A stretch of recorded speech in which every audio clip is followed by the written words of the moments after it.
Hey, I'm Candid Frank Stanisci of Candid Frank Live, where you'll find us airing our views on the Spanglish World Network on Zingo TV, channel 250. Please remember to download the Zingo TV app at the respective app stores for iOS and Android devices. While you download, make sure you rate, leave, comment. Both apps are absolutely free. Zingo TV is available on Google Chromecast, Amazon Fire, Fire TV sticks, Roku sticks, and also on all smart TVs 2016 forward. Now on Candid Frank Live, joining me as usual is Aaron William Freeland. Hey, Aaron, how you doing? I'm doing well, Frank. How are you? So my spies tell me there was an event that we talked about, and you, being the modest guy that you are, didn't talk about the incredible way you tended goal at the event. So I heard you were awesome. Oh, Aaron Jerry's was telling stories out of awesome. school again, isn't he? Absolutely. You know exactly what's telling on you. Yeah, no, that I'm really proud of you, and I'm glad you did well, at least in your teammates' minds, because that's really all that matters, right? Who cares what the enemy thinks? Exactly.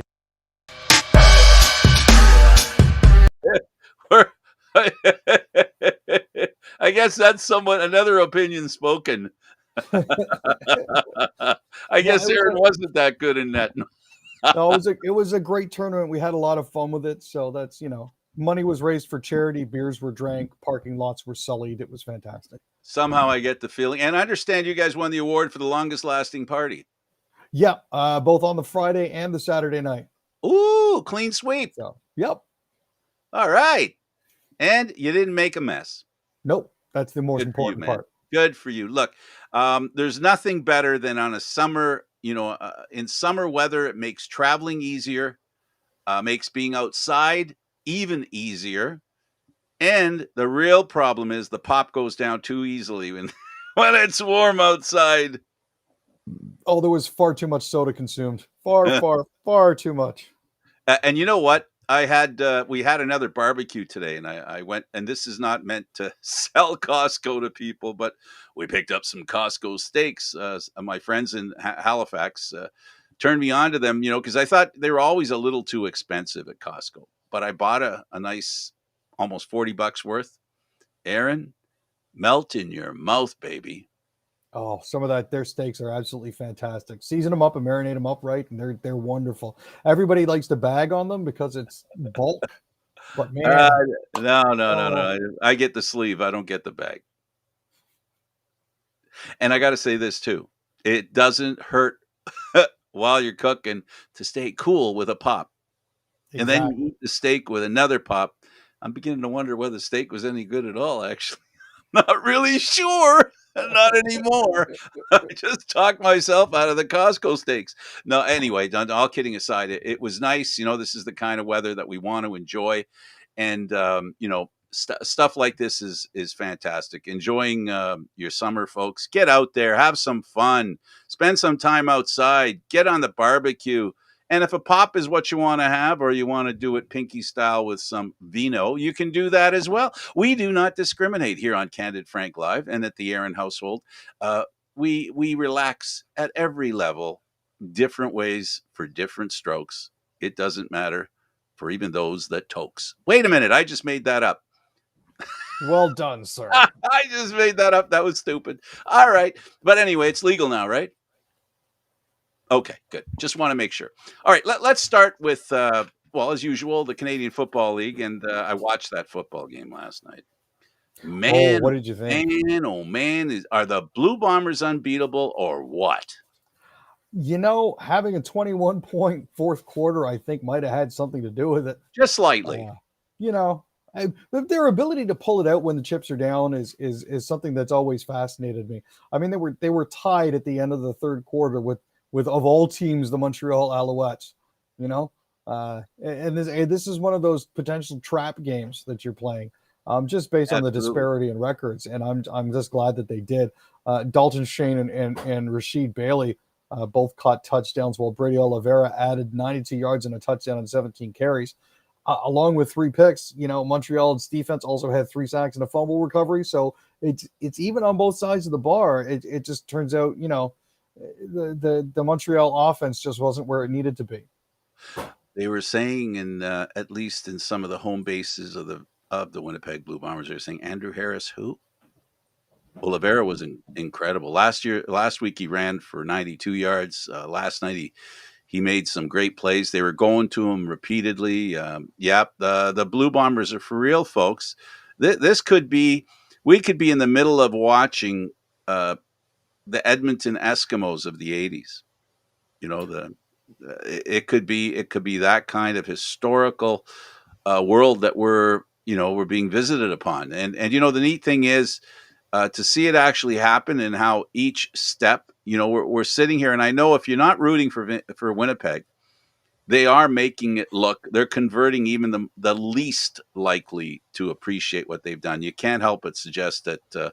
And then Caleros, 25-2 in his Yeah, last 27 games. an absolutely fantastic record that he's managed to put together. So I had Bob Bertina, former mayor of Hamilton, and he's going again. He wants to be mayor again, and he was talking about that story. He says one of the greatest stories ever told, and he said it had a lot to do, with basically undoing a Hamilton jinx, which Caleros did. He mentioned leaving there, and another guy who's a coach in Montreal, who has a lot of history. Same thing, lacked success in Hamilton, moved on to Montreal via the U.S. actually. But anyway, so a great quarterback. The Argos let him slip through their fingers. To this day, it's one move I just didn't understand. They didn't even give him a shot, didn't even try.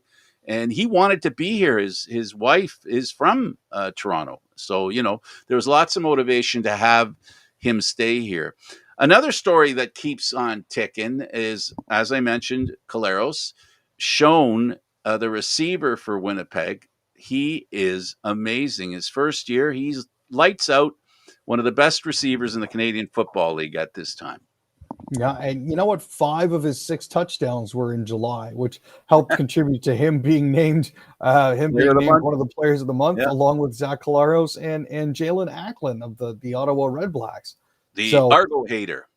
Yeah, well, I mean, you look at Schoen's 19 receptions for 367 yards and 11 second down conversions. That is a remarkable success rate over these past 4 games, man. That's pretty awesome. Sure is. The Stampeders coach Dickinson remains in COVID protocol. He's hoping to test negative by the time the game time arrives. Yeah, it doesn't look good. But I mean, Huffnagel said that he's going to be on the sidelines in a support role. As many people know, Huffnagel was actually the coach in Calgary from 2008 to 2015. Now, Dickinson didn't travel to Ottawa, but he's expected to rejoin the team next week. So we'll have to see what happens there. Well, he's hoping to be there at game time. Wish him all the best. Hope he does. It's always, this is the kind of stuff you don't want affecting any team, even if they're a team that you're not rooting for. The Toronto Argonauts inked 3 players, including a quarterback. Dun, dun, dun, dun. Yeah, dun, this dun, is dun, dun. This is one of those things. Well, I think they also had a quarterback retire recently, correct? Absolutely. So they signed. They got Ben 4 Holmes. quarterbacks in camp for sure. Yeah, and they've signed Ben Holmes. They've also signed defensive lineman Brandon Barlow and another receiver Jeremiah Haydell. All 3 of those are Americans. Now, Holmes was the 4th overall selection in the USFL draft by the New Jersey Generals in 2022, but he broke his foot in training camp, so he didn't have an opportunity there.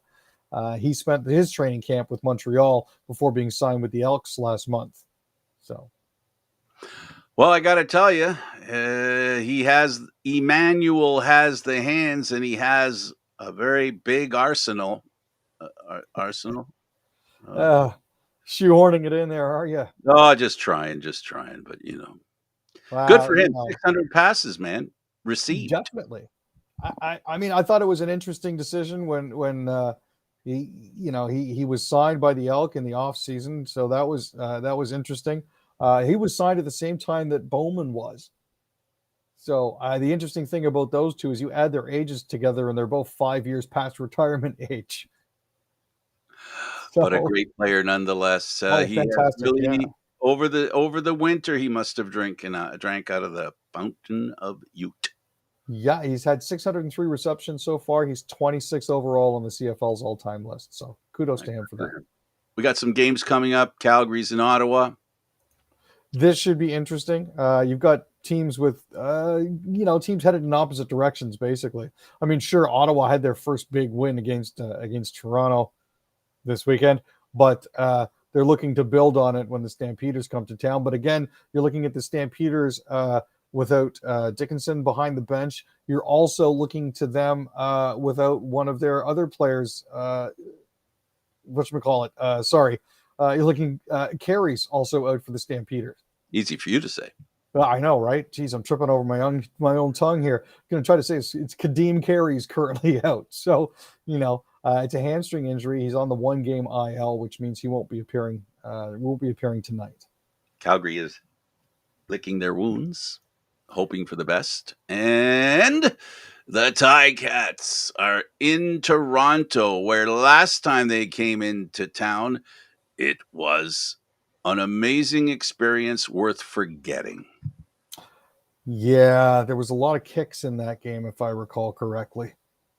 And there was a lot of fighting, and there was a lot of fan-player interaction, not the kind that we're accustomed to in the Canadian Football League. Yeah. Well, hopefully this one here will be all argued on the field within the rules and in between the whistles. Well, that's the hope. I mean, emotions normally run high for this thing because they're our nearest and clearest rival. So then you got your Edmonton and BC. Now, these are two teams that are again almost directly opposite records. Edmonton's 2-5 and BC is 5-1. You're still looking at the fairy tale story of work at BC against the Elk. So we'll have to see how they stack up against each other. I'm actually kind of looking forward to this one, believe it or not. So yeah, last year they were neighbors in the standings. Sorry, Aaron, I didn't mean to over. I'm just saying that last year they were neighbors in the standings. Yeah. Not so much this year. Nope. Yeah. Let's go to Hockey Canada. Right. So there's a whole bunch of doings and transpiring. Oh, boy. There. Hockey Canada has actually tapped a former Supreme Court justice to lead the review into their governance. They actually hired Supreme Court Justice Thomas Cromwell to lead a review into the organization's governance structure. A lot of people are calling for a lot of folk to be fired, justifiably so, I believe. Based on the amount of stuff that appears to have been swept under the rug. At the same time, 13 different provincial hockey federations have been asking for more information from them, or they're not going to pay their dues, which would be another financial blow to Hockey Canada. It's 10 provincial and 3 territorial federations have a December 1st deadline to make dues payments, but they're saying, we're asking for a detailed action plan and a meeting before the end of November to address our concerns. If these conditions aren't met, then you won't be getting paid. So yeah, Hockey Canada, when it comes to this situation, has all been all about do's or don'ts. The NHL, the Flames, what's up with them, Aaron? Well, one of the players that they picked up recently for losing Johnny Gaudreau is Jonathan Huberdeau, who's actually signed an 8-year contract extension with the Calgary Flames worth $84 million. So that's a nice chunk of change for him there. That's Austin Matthews money. Yeah, pretty much. They're going to hope that he's continuing to get better. The big increase in his salary doesn't actually kick in until 2026, 2027, when the cap is expected to jump by another $5 to $10 million. So that's good news for them. By the end of it, he'll be down to making $5 million a year in signing bonuses and $5.5 million in salary. Calgary's AHL team is moving home, if you will. Yep. For years, they've been dealing with the Stockton Heat out in California. This made things difficult for them during the AHL when everybody was locked out by COVID for playing games as well. So they are actually planning on moving the team A up to Calgary and B changing the name to the Wranglers. So in May, the move was Calgary approved. friendly, right? Exactly. Friendly. Excellent.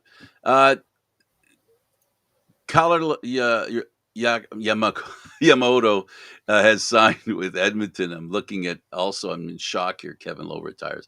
Go ahead. Go with So Yamamoto. So let's start with Kyler. He just turned 23. He's signed a 2-year deal worth approximately $6.2 million. Last season, he had 41 points, which was a career high. Played in 81 games, had 20 goals and 21 assists. He also had 7 points in 14 playoff games in the Oilers' run to the Western Conference Finals. So that went a long way towards him getting a new deal. He was a first-round draft pick in 2017. So far, he's had 40 goals and 53 assists in 186 career games. He, along with Jesse Puljujarvi, were one of the questions when it came to actually getting re-signed. Puljujarvi recently signed a 1-year show-me deal with them, and Kyler's now got himself a 2-year extension. So good on that. And yeah, further to your point, Edmonton Oilers legend Kevin Lowe is actually finally hanging them up. I was looking at that, but the reason I tripped over it is I'm going, man, he spent a lot of time in the press box. It's been a while since he's been on the ice. It is. I mean, he just recently turned 63. So I think it was him sitting down with his spouse and looking at all the places they wanted to go and all the things that they still had to do. And he just sort of realized, I spent so much time with this team that I haven't been able to do the things that I want to do. So he's still going to be involved with them in their ambassador program. But Good. yeah, he'll be stepping away from the front office. Here on a sad note, not really making it to the Leafs, but a very treasured player for the Marlies. Rich Clune retires. Yeah. So after a rather long career, 16 pro seasons, he's at 35, decided that he's going to retire and join the Leafs hockey office in the training department under assistant general manager Dr. Haley Wickenheiser. So Dickey's been the Marlies captain since 2020, 2021. Recently finished up just his 3-year deal with them after winning the Calder Cup in 2017, 2018. He actually had an independent film released.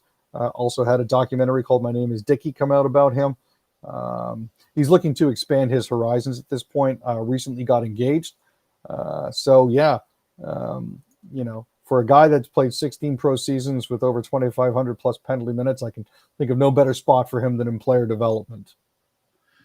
We're going to still talk about this Deshaun Watson thing, the six game suspension. Well, here's the thing: the NFL was trying to condition it was trying to get the arbitrator to give him a year by saying we expect nothing less than a 1 year, and the arbitrator came back with 6 games. So now the NFL has to appeal it and override the auditor. This is basically brinksmanship and gamesmanship is what's going on here. The NFL was basically told, look, you got a 1-year suspension. We'd like to see a 1-year suspension. And the auditor said, yeah, we're not going to give him a 1-year suspension. Now's your chance to try to get in front of us and do something about it. So what's the explanation to justify the 6 games as opposed to what the NFL wants in a year? That was unfortunately not detailed in the information that I've seen from the auditor. But, as it currently stands, Robinson's judgment on this is based on the other individuals, I guess, in similar circumstances. So arbitration is a funny bird. It's a really odd thing. I never understood it. Well, there's an appeal process. And in this case, usually we're accustomed to the appeal process saying the player feels that he's been suspended for too many games. This one here is it's the opposite direction. You've got the league saying, no, we want him to be punished a little harder. Now, the question is, how hard set is the NFL with making him prolong his suspension? Or is this just a great opportunity for them to say, you know what I'm getting at, is that it looks good. The optics are really good if they're going with the socially people on one side of the equation saying, yeah, you go in there and you go get them some more. I don't think 6 games is enough based on the repetitive nature of his behavior. Mind you, those are only charges, and you know how I feel about charges. They're great and they should be heard. but let's make sure that we also consider evidence as far as guilt is concerned. But still, this is a situation where a lot of people complained about him, and I guess you could say where there's smoke, there's fire. But then again, just be sure. Let's go over to basketball, and my goodness.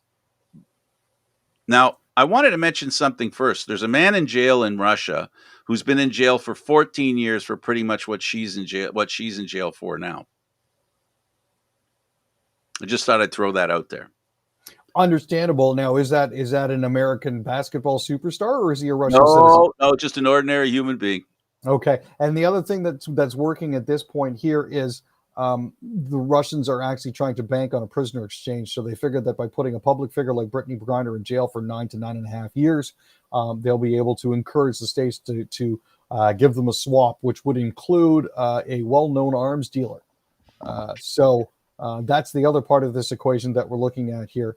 I understand Griner had a letter stating that she needed the substances that she was found with for pain control and medical purposes.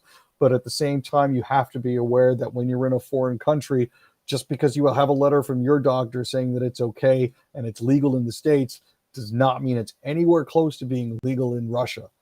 So that's the other part of it that you're looking at here. But again, there's a lot of political games going on. But Aaron, isn't it true also? It's not just outside the U.S., it's within the states when you cross the state line. Yep. No. Right. And some places in the States have legalized, other have not. Right. Let's not forget that. It's not an issue. It's not a Russian issue. See, I disagree with you a little bit. I think they have a net cast. That is Russia. Their legal system has a net cast. And I don't think they're zeroing in on Brittany Griner. I think they just know there's going to be an American who makes a mistake, and they'll make sure that America knows they got him. That's, I think, how it works more than anything. It's basically, I think she was, like a police officer waiting at the bottom of a hill with a speed trap. You know, they know they're going to nail somebody, right? I don't think it was because they were looking for a woman, or they were looking for a black woman, or they were looking for a black woman that's a basketball player. They were just looking for an American. That's good enough for them.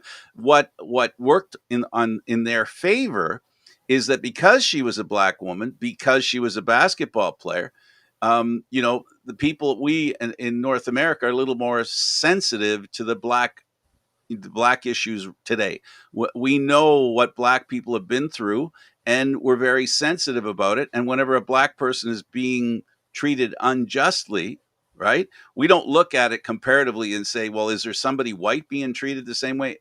Folks, it isn't about them ignoring the white person.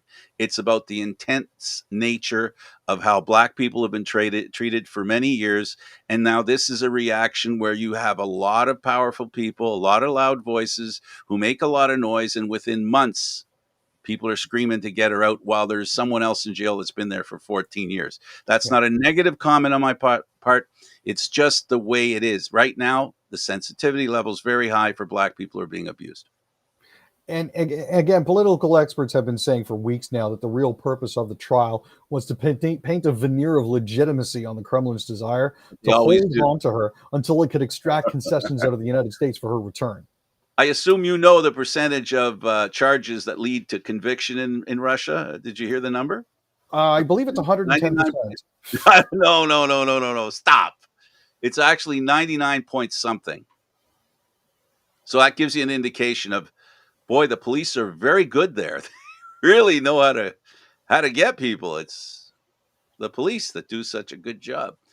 All right, so in track, Canada's Damian Warner, gutted with how his quest for a world decathlon title ended. Sad story here, Aaron. Yeah, I mean, he would love to have been at Hayward there, but he was in an MRI machine during some of the final events, just basically because of an injury. His first world decathlon title attempt ended with a hamstring injury in the 400 meters. So there really wasn't anything that could be done about it at that point. He'd hurt himself, and there wasn't a way for him to continue. And it's devastating because this is, I think, one of the first times he's been able to compete for a decathlon in what is almost home soil, because it's in North America this time. and he Yeah. was unable to finish. So Let's talk about the MSL. Confusion takes over in Brooklyn Peterborough MSL semifinal series. yeah, this is an interesting situation. Um, the way the way it's played out so far, Brooklyn has 2 wins, um, but they're not actually really sure who's currently leading after 3 games here, because during game 2 they won 11-10 in double overtime. And But the OLA said, "Hey, we're awarding game 2 of the series, which Brooklyn won 12-10 on Tuesday. We're not giving that win to Brooklyn. We're giving it to Peterborough." And the reason was apparently Brooklyn assistant coach Gavin Prout, who had been thrown out of game 1, should have also been hit with a suspension, which was forcing him to miss the next 3 games. so he So, coached, and yep, they lost the game because of it. he was on the bench for game 2, which they won by 2 goals, 12-10. The Lakers appealed, and the OLA said, "Yeah, you're right." But at the same time, Brooklyn management is also appealing the decision, based on post-game events that caused confusion to the type of penalty assessed. So Brooklyn head coach Jason Crosby said, "We wouldn't have put Proter on the bench if we'd known that he was suspended. Um, our team earned that win on the floor. Proter didn't have anything to do with that. He didn't play. He didn't score a goal. He didn't make a pass. He didn't play defense. So, voiding the game because he was on the bench because we were not clearly advised by the OLA that he was actually supposed to be suspended for 3 games, after getting booted in game 1 is unfair." So, Well, here's how I feel about that. Missile Lacrosse League. oh, My head is now blown. It's blown. I don't it's know if a horror show. I don't know if I can carry on. Well, that's a crazy story and one that's understandable as far as both parties. But I think what it comes down to is that if you have an ineligible player playing a game, it can cause you the game. And I don't think, Aaron, between you and I don't think a coach is any different. Well, it all depends on the decisions that the coach makes, right? I mean, his decision to call over a goalie at the end of the game to try to force an extra goal, or putting out a certain set of players can definitely influence the way that the game goes. Everything that he did. If he was legitimately suspended and told he couldn't come out the next game, then the rules are the rules. But if he wasn't told, then the rules aren't the rules. And if the rules aren't the rules and they don't exist, so this is gonna this is gonna go into the late hours of the evening, Aaron. Late hours of the evening. This is going to Oh be yeah. they may end up having to replay that game, buddy. That's what I You see. know what? If Brooklyn registers a protest and says and declare that they played the game under protest and they disagree and are appealing the ruling and won't continue the series until this issue is resolved, that's potentially the way that it could go. So Totally. Wow. I yeah, always knew that lacrosse was exciting, but this is a this different. is just nutty. It's totally nutty. Let's talk about tennis and Rafael Nadal. Right. So Rafael Nadal has withdrawn from the Canadian Open. He's said he was suffering from an injury. He said, I sincerely thank the tournament director, Eugene, and his entire team for their understanding and support. Um, I hope to play again in Montreal, a tournament that I love and that I've won 5 times in front of an audience that has always welcomed me with great affection. But he apparently sustained the injury during his 5-set win over Taylor Fritz in the quarterfinals, but only after he needed a medical timeout to take anti-inflammatories. By skipping the Canadian Open here, this gives Rafa a chance to recover a little bit before the U.S. Open. Now, another notable figure that won't be participating in the Open this weekend is Novak Djokovic. His vaccination status has not allowed him to enter Canada because he has chosen not to take a vaccine. He's just finished off his 4th consecutive Wimbledon final in June, but he's already missed multiple tournaments this year because of his decision not to be vaccinated, including the Indian Wells Masters, the Miami Open, and the Australian Open. He is still hoping that they'll make an exception for him because of his name for the U.S. Open in late August. But at this point here, because the rules are still in place and they haven't relaxed those criteria yet, it looks unlikely. The first round of the U.S. Open is August 10th. and Daniel Medvedev is the reigning champion. In tennis in Canada, Ogier Aliassime wins in straight sets to advance to the Los Cabos Open semifinals. Yeah, he's having a really good run in Mexico, so this is absolutely awesome. He beat Steve Johnson 6-4, 7-6 to move on to the semifinals. He hit 17 aces in that game against Johnson, which was cool. He's ranked 9th in the world and second seeded in the tournament. He also beat Alex Hernandez on Wednesday after getting a bye into the round of 16. So he's either going to be facing Cameron Norrie or Radu Albat on Friday for a spot in the final. That'll be going later this evening. Fantastic. Yeah. Let's talk about baseball. The Blue Jays, Hernandez Guerrero homer as Blue Jays beat the Twins 9-3, a team that's been giving them trouble recently. Yeah, this was actually, I don't know if you happened to catch some of the game, but the Jays absolutely blew it wide open in the 8th inning. Scored 6 runs to make it 9-2. Really nice to see that it wasn't all long bombs. It was just a succession of small ball and getting players on base and advancing runners and that sort of thing. It was nice to have Vladdy and Teoscar cap it off with homers. That was great. But Springer was actually in the DH role after missing 3 games with an elbow injury. Yeah, I hope he's feeling well. The number there that is most important in my mind is the 3, not the 9. I know you're happy with all the runs they scored. The Jays need to straighten out their pitching. The moves that they made over the trade deadline, they need to work. They need pitching that can hold back the opposition. Because quite frankly, they can't score 9 runs every game. They can score 29, but they can't score nine runs every game. And that's the thing. Alek Manoah was having some issues as well in the mid innings. So I mean, I'm glad he made it through. He's playing injured. I don't care what anybody says. Yeah, there is definitely some sort of hitch in his giddy up for sure. Yeah, and it doesn't look like himself. They cannot lose him. In my mind, he is not only the stopper of tomorrow, I think he's the stopper of today. Blue Jays Whit Merrifield clears up concerns over vaccination status. The Jays traded for a guy who isn't vaccinated. At first blush, Aaron, it sounds kind of what? Yeah, well, I mean, they were looking for a utility player, I think, and they found a guy I think that they thought could help them the most. They got him right at the buzzer in exchange for Samad Taylor and Max Castillo.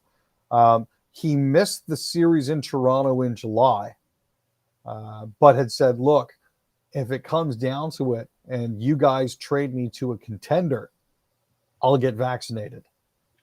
So apparently the Blue Jays are considered a contender in his eyes. So when they picked him up at the deadline, he went out and got himself vaccinated. Good for him. All right, so let's go over to news. The feds are silent on enforcement as national long-term care standards get final tweaks. We know that the aged in homes were top of the list of problems during COVID. This raises that issue to make sure that they are no longer as prone as they were in 2020. Yeah, Jagmeet Singh recently has actually been trying to put pressure on the government to reveal information about it. Saying we want to see action. We need to see that standard of care be legislated, and we want to see that implemented as quickly as possible. Health Minister Jean-Yves Duclos has said, look, we're not going to say anything at this point in time as to whether or not we're going to table something for the House of Commons when it starts sitting again next month. We are currently working on something. There's $3 billion that was set aside in 2021 to help provinces and territories implement standards that they're planning on bringing in. But as it currently stands right now, they're being mum on it. There should be something coming out in the next week or 2 weeks or so. We'll keep an eye out for that if anything pops up. In the U.S., gas prices have been going steadily down. In fact, 40 days straight, the price has gone down. In Canada, please define for us what gas prices could snap back violently means. Well, the problem is that we have had prices going down, and they are actually set to go down, I think, another 6 to 7 cents at midnight tonight. But the problem is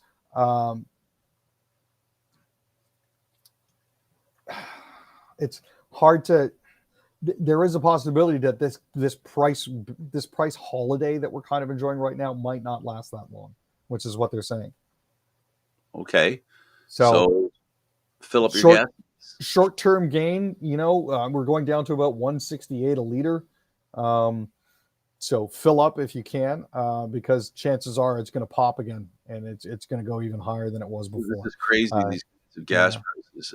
And another thing, I don't know if you have it here in the stories that you want to cover.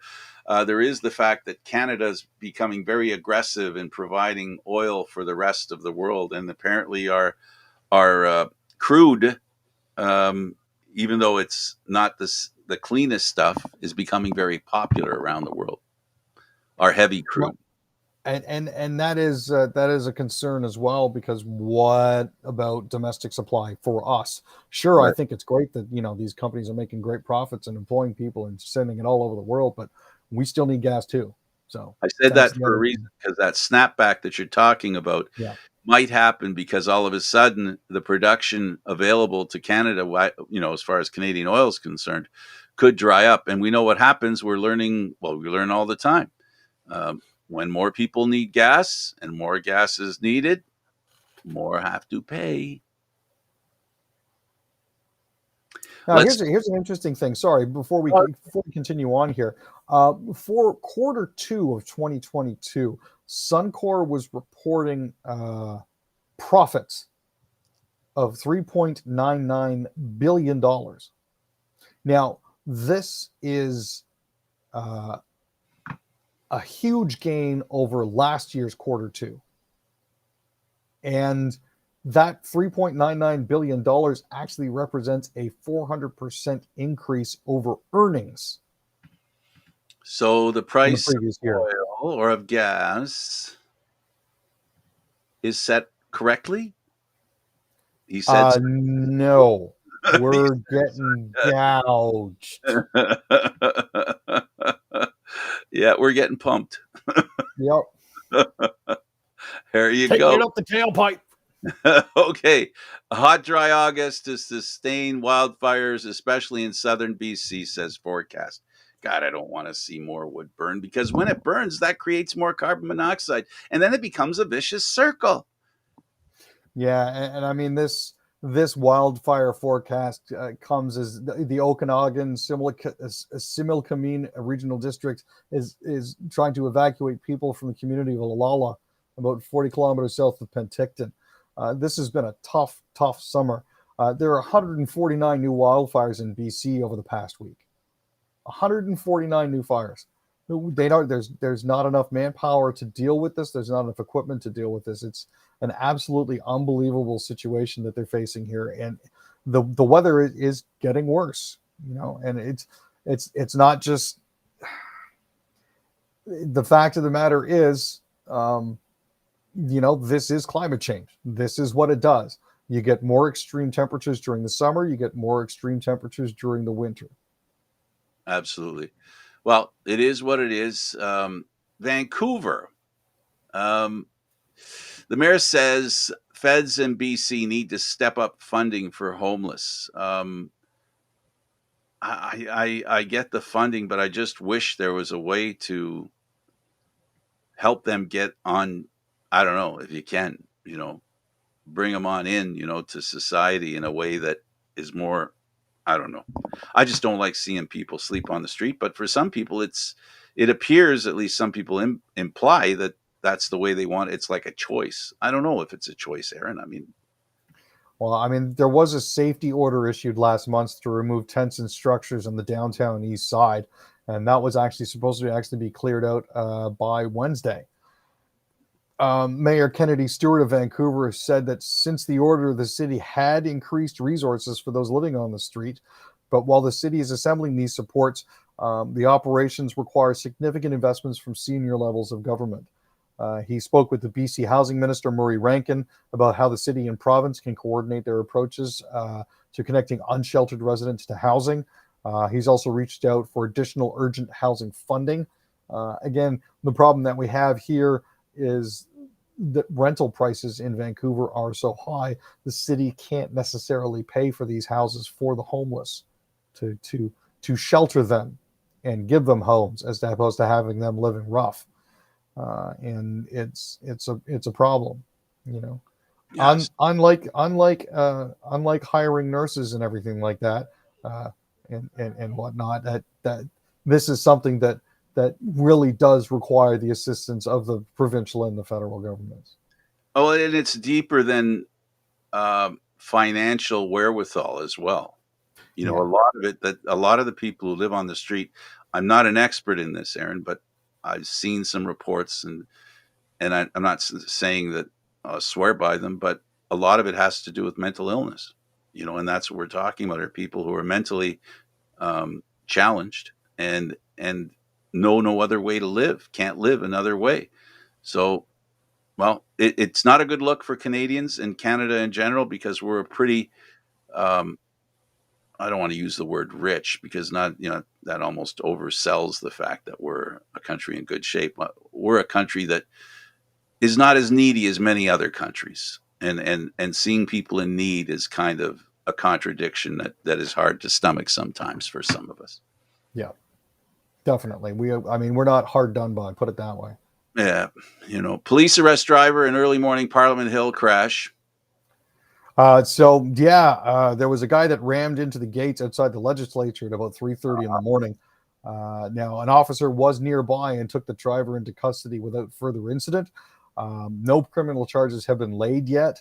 It appears to be unrelated to another crash that took place later in that same morning that saw an amphibious tour bus bust into the gates outside 24 Sussex Drive, the official residence of the Prime Minister.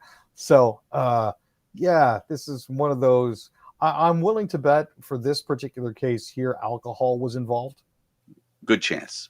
That's highly likely. As for the amphibious bus crash, it was a bus co-owned by the Lady Dive Tours. Medical error. Well, they're thinking either a mechanical failure or a medical issue, a medical incident. Ooh, ouch. Yeah. Newfoundland lawyer accused of sexual assault loses bid for publication ban. Yeah. So this is one of those cases where he was charged with sexual assault, 4 counts of sexual assault and 1 count of sexual interference. The charges all involve the same complainant, including an incident alleged to have occurred when she was 12 years old. So in light of that, the Supreme Court of Canada said, no, we're not going to let you skulk away under this. We're going to expose you for this. He was first charged with 2 counts of sexual assault and 1 count of sexual interference in May 2021. And these are apparently incidents that are alleged to have taken place between 2002 and 2012, all in or around Conception Bay South. Suspect who killed 3 in Montreal area represented significant risk to public safety. I assume people who could have stopped him knew there was something wrong with this guy. Yes. What happened was the suspect, Abdullah Sheikh, he shot 3 people in a 24-hour period. Police had said the suspect had mental health issues, and it appears he chose his victims at random. The Mental Health Review Board, or the Commission d'examen des troubles mentaux, said in March that the suspect psychiatrist concluded that Sheikh suffered from denial and trivialization of behavioral disorders, violence, and psychiatric pathology. They also said that the psychiatrist found that Sheikh still represents a significant risk to public safety. However, he had shown improvements in the past 6 months, and it was agreed, along with the psychiatrist, that he should remain released under certain conditions. Unfortunately, it seems that things took a turn for the worse for him, and he ended up taking lives and had his life taken as a result. Gas prices in Toronto are set to drop, Aaron. Yeah, I'm looking at this. We are looking to see about the lowest rate since February of 2019. Looking at all the way down to approximately a 159.9 by Saturday evening, Sunday morning. So that is a decent sign. But again, as we mentioned earlier in the show, there is also the risk of a snapback. So that is something to be aware of. Drake's canceled Toronto concert rescheduled for Saturday after negative COVID test, and it's scheduled for 7 p.m., the same time the Argo game. So for those of us going to the Argo game, it's going to be disastrous driving. Well, as long as you get there early enough, it Well, we shouldn't be do too get much of there a early problem. because we Um, want food on the barbecue. well, I'm going to be tailgating myself, so Oh, that's well, if I can get there in time. Of course, I got a 2-hour drive to start coming from here, so yeah, it'll be fun. Again, a reminder: it's summer out there. Get your barbecues going and whatever yeah. side beverage you prefer. Enjoy the summer, folks. And if you don't think it's enjoyable here, you can always join Air Canada and fly to your destination. Um, there's a problem with it, from what I understand, with a family of 5. Yes, there was an international flight that they were supposed to take, leaving at 8:20 a.m. So they got to Pearson at 4:30 for their flight to Costa Rica. When they were advised that Air Canada no longer flies there and has not for the past month or so. Um, Air Canada claims they sent them an email advising them of the situation. The family claims that the email was never received. So Your spam. unfortunately, Checking they your. were left on their own. They had to try to rebook on the fly, Oh my gosh. and Air Canada wouldn't help them getting to another airport to fly out of, Oh, or wouldn't offer them food vouchers, nothing like that. Um, so I guess you're they were a prey to the Air Canada airline. it's Next, just not a good situation for them all around. absolutely. Prey, the movie that is the prequel to Predator. So this is what, aliens against dinosaurs? Um, Not exactly. As most people, who are tapped into science fiction know, the original Predator came out in 1987. Um, the story behind this is it's actually before that. We're going actually all the way back to the 1700s.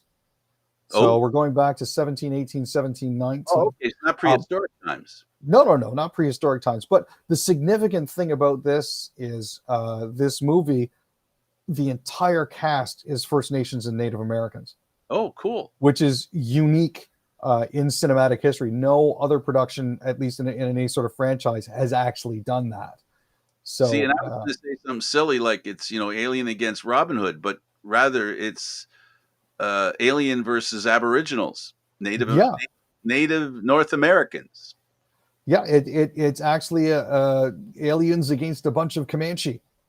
So Oh, that is going to be rather interesting to say the least. For those of you who have, Disney Plus, it is available to stream there already. oh, So oh! big It's ups not on that. theater.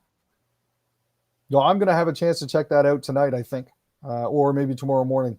But yeah, it's fantastic to see them getting the representation that they are. Amber Midthunder is the lead actress who's playing a character by the name of Naru. So I'll be really interested to see where this goes. I have high hopes. So Alex Jones ordered to pay Sandy Hook parents more than $4 million. Now, that's not damages. That's cost, and now the damages are yet to come, and they're saying the damages are going to be in the 9-figure range. Yes. The Alex Jones was described as a Liar? professional conspiracy theorist by by several people. Yeah. I'm sure some of you folks have seen the footage of him realizing his lawyers leaked his entire cell phone and email history, Should have spent a couple more bucks on his lawyers, or gotten a VPN. or I mean, or maybe like I'm wondering, if you're a lawyer and you're defending this guy, it's like oops, oops. I wasn't going to say anything, but had he been a little less of a dick, this might not necessarily have happened. But it is reasonable to posit that the error that his attorneys made may not Sorry, necessarily have been an error. sorry, Oops. not so sorry. Sorry, not sorry. Well, it couldn't have happened to a nicer guy. COVID. We only got a couple of minutes, Aaron, left. COVID is what COVID is. Now we are currently coming out of the seventh wave. As a result of that, Ontario has directed the College of Nurses to register international nurses faster in order to get more nurses into our staffing and medical system. There are cases of nurses who have applied for licenses here from other countries that have been waiting upwards of 8 or 9 months just to get approval to practice. So it's difficult. Um, you know, a lot of folk are upset. The Registered Nurses Association of Ontario and the Ontario Nurses Association are both up in arms about this sort of thing because it's something that could have been addressed months ago. Well, it's like, If Premier Ford had cell service at his cottage. yeah, they're saying the same thing So, about monkeypox, that a lot of people are yeah. complaining because, you know, it could have been dealt with a little quicker. But here's the issue: the same has happened with COVID. You find out there's a disease or a virus or some sort of ailment that requires a vaccine. That vaccine has to be created if there isn't one that's already ready to deal with it. So, you know, this is the problem with this kind of stuff.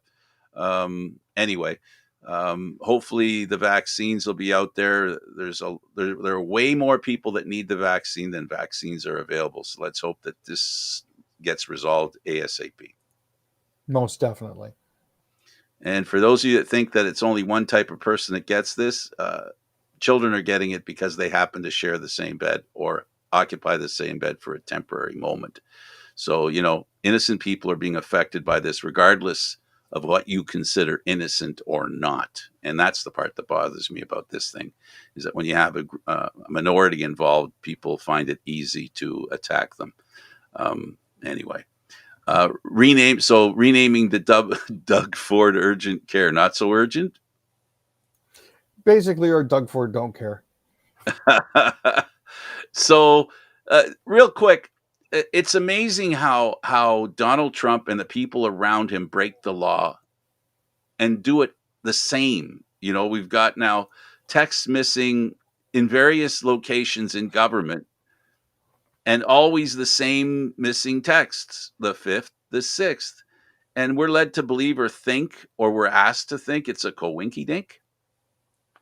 Well, these things happen with the onboarding of new technology and the communications protocols and telecommunications equipment rollout that the Secret Service was doing at the time due to instabilities in the prior system. Texts get lost.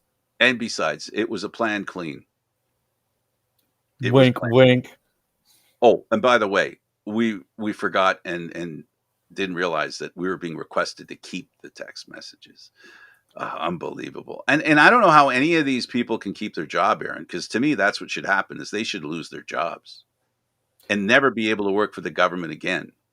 For this kind of behavior, when they do something that literally, it doesn't matter whether they're doing anything wrong, in my opinion.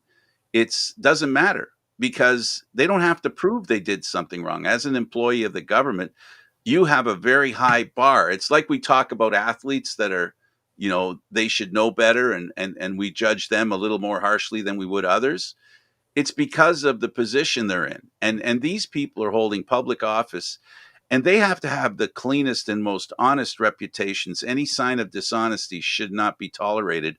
But when the president is a walking criminal, a dictionary on crimes, you can't help but be, you can't be surprised that others around him, need lawyers, and in some cases, private lawyers. So, just something breaking. This actually just popped about 15 to 20 minutes ago. Alex Jones has been ordered to pay Sandy Hook parents more than $45 million in punitive damages. There it is. Just to put a nice little capper on that. And that's just this case. There's other Yep. cases that have begun, and he has hundreds of millions of dollars. So, that account should be drained. I think he should be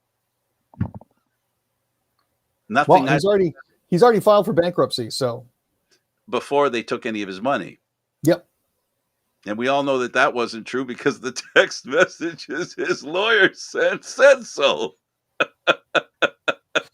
And that does it for us, Frank. Have a great day, Aaron. Enjoy the rest of the weekend. We'll see you Thank you, tomorrow. Aaron Freeland. We'll see you again. Yeah, I'm Candid Frank Stanisci. Thank you for watching Candid Frank Live, Aaron, Mondays, Wednesdays, and Fridays at 6 p.m. Eastern Standard Time. This show can also be heard on the Spanglish World Radio Network. For Candid Frank Live, other news, entertainment, and sports programming we offer, please check out SpanglishWorld.ca. Spanglish World. Watch it, hear it, read it, download it, and live it. Thanks for watching. Ciao for now.